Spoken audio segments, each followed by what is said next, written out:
Já, Ása, það var svolítið erfiður leikur á móti Svíþjóð, ekki? Jú, já, bara.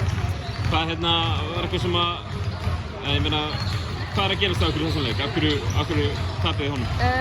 Það var rosalega lítið verið að ná að stíga út. Þetta voru svo stóri leikmenn, en við hefðum alveg getað að stíga þér út, við hefðum bara ákveðið að gera það.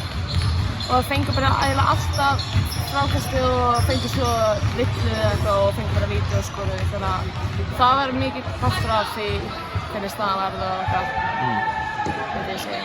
En þetta mót svona í heildina, þið náðu að vinna Noreg og Danmörku í frábærum leikjum, með smá heppni hefði unnið Ísland líka. Finnland og Svíþjóð voru svona svolítið sterkari liði á þessu móti. Já, vorum eiginlega ekki alveg, ég veit ekki, mér fannst þið ekki vera tilbúinir allavega að keppa móti Eistum. Við hefðum aldrei séð hvernig það væri. En, já. En hvernig metur mótið í heildina? Sérðu framfarir hjá liðinu? Já, mikilvægt sko. Við byrjum ekki mjög vel.